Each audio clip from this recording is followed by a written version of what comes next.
memaparkan lah sosialisasi tentang budaya positif. Makanya sekarang saya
terima kasih saya ucapkan pada kesempatan hari ini. Saya akan mensosialisasi materi dari tugas kami modul 14 tentang budaya positif.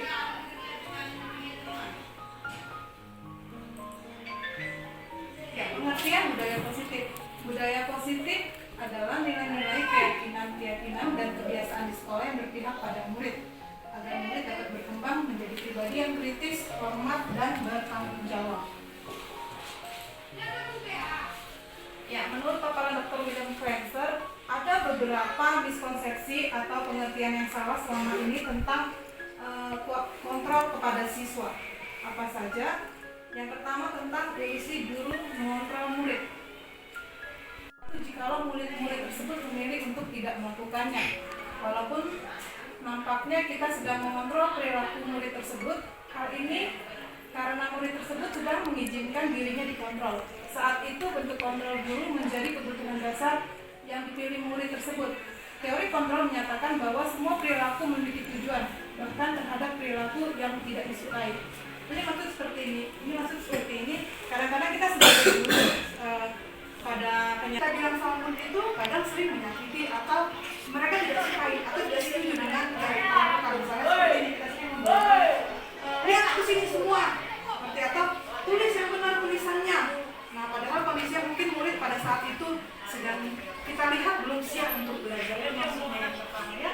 Kemudian kedua, prinsip bahwa semua penguatan positif efektif dan menghasilkan positif atau bukan adalah bentuk kontrol. Segala usaha untuk mempengaruhi murid agar mengulangi suatu perilaku tertentu, suatu usaha untuk mengontrol murid tersebut dalam jangka waktu tertentu.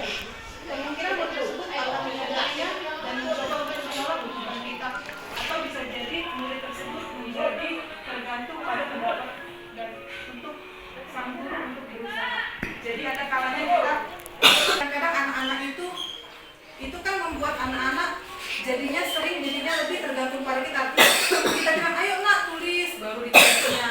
Jadi kadang-kadang terakhir kita sebagai guru capek sendiri gitu untuk bisa menghadapi siswa. Kemudian dan membuat orang merasa bersalah dapat menguatkan karakter. Nah ini misalnya ada siswa melakukan suatu kesalahan, maka kita menegur dia.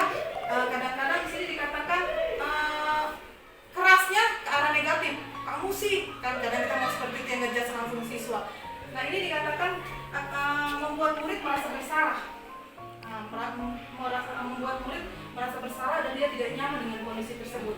Kemudian yang keempat, ilusi bahwa orang dewasa memiliki hak untuk memaksa. Nah ini sering kali kita seperti itu.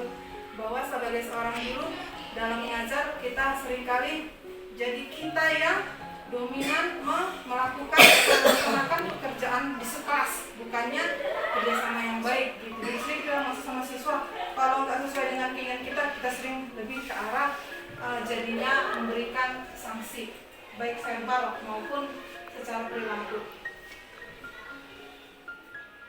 Nah, adapun yang seharusnya teori kontrol ini stimulus ya.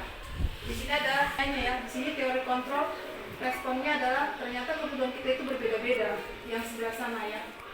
Ya, semua orang bisa melihat hal yang sama. Kita nggak bisa seperti itu, tetapi yang sebelah sana ya sebelah hijau itulah yang seharusnya, karena memang kita tidak memiliki pribadi yang memiliki sifat atau karakter itu yang berbeda-beda. Kemudian masih dari yang ketiga pada murid kita, yaitu menjadi orang yang mereka inginkan dan menghargai diri sendiri dengan nilai-nilai yang mereka percaya. Ketika murid-murid kita memiliki motivasi tersebut, mereka telah memiliki motivasi esensial yang berdampak jangka panjang. Motivasi tidak akan terpengaruh pada adanya kesamaan atau salah. Mereka akan tetap berperilaku baik dan berlandaskan nilai-nilai kebaikan karena mereka ingin menjadi orang yang menjunjung tinggi nilai-nilai yang mereka hargai. Ya, ini artinya dengan kita melakukan inilah sebetulnya tujuan yang sebenarnya dari pada kita melakukan disiplin atau membiasakan disiplin positif. Jadi kita mendisiplinkan siswa itu bukan supaya mereka dapat penghargaan atau bukan karena mereka mendisiplinkan jika ada masalah terus kita tegur, saat itu dia sadar dan akan tobat secara sementara, tetapi kita tanamkan di sini adalah memiliki motivasi intrinsik dari bagaimana perlunya disiplin di dalam kehidupannya. Oke, salah satu penerapan disiplin itu dengan melakukan keyakinan kelas ya. Keyakinan itu lebih memotivasi seseorang dari dalam, atau motif ini memotivasi seseorang dari secara intrinsik atau dari dalam diri seseorang. Karena seseorang akan lebih tergerak dan bersemangat untuk melaksanakan keyakinannya daripada sekedar mengikuti serangkaian peraturan. Murid-murid pun demikian, mereka perlu mendengarkan dan mendalami tentang suatu keyakinan daripada mendengarkan peraturan-peraturan yang mengatur mereka harus berlaku begitu-begitu. Jadi kalau misalnya kita menyuruh siswa misalnya kita suruh pakai masker dalam ruangan, apalagi kondisi pandemi seperti ini, kita harus menyadarkan siswa itu bukan supaya melaksanakan peraturan, tetapi dia meyakini bahwa memang dengan menggunakan masker itu siswa itu menyadari bahwa perlunya menjaga kesehatan dari diri, bukan karena supaya takut sama misalnya sama saya atau sama kita semua yang ada di sini. Itu maksudnya.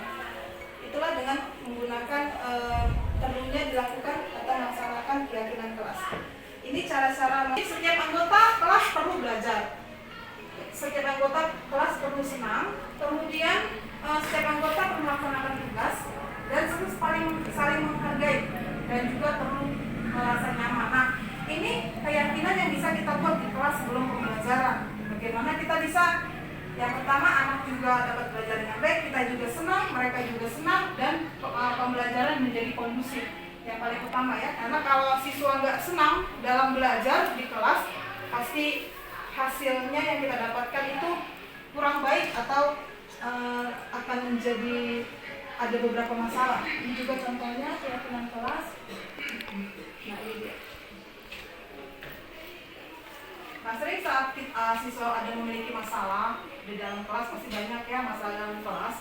Kita pada umumnya sering melakukan yang namanya hukuman, padahal yang lebih idealnya itu adalah namanya restitusi.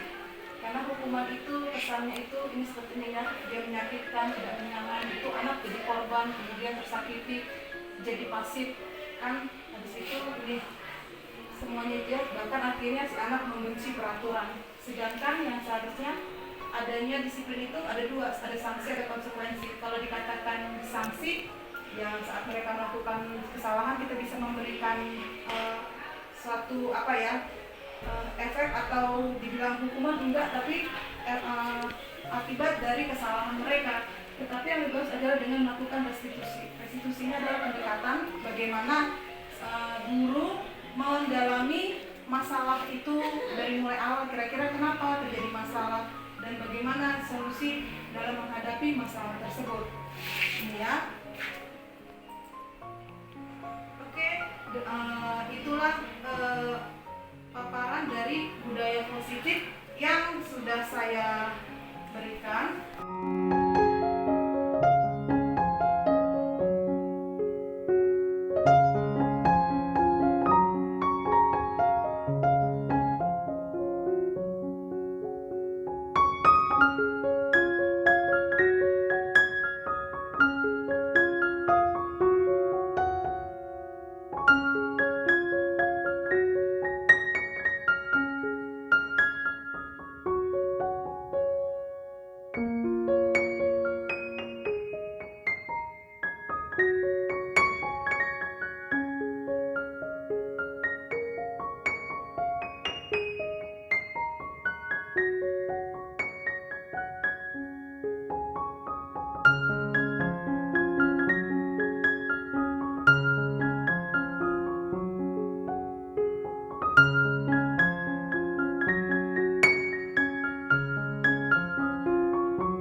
Kegiatan belajar mengajar, ada baiknya kita melakukan kita menulis yang namanya apa tadi? Kesepakatan kelas. Oke, kesepakatan kelas. Apa yang kira-kira yang harus kita lakukan di kelas ini? Yang pertama apa? Berdoa sebelum masuk kelas dulu belum? Apa tuh? Masuk ke kelas?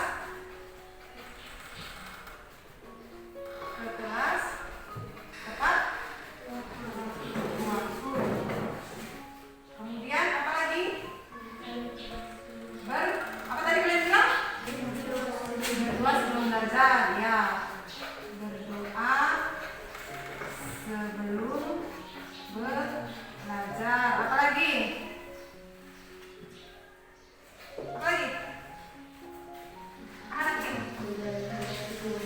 Menjaga kebersihan. Oke. Menjaga kebersihan. Apa tuh? Kelas. Apa lagi? Apa lagi tadi?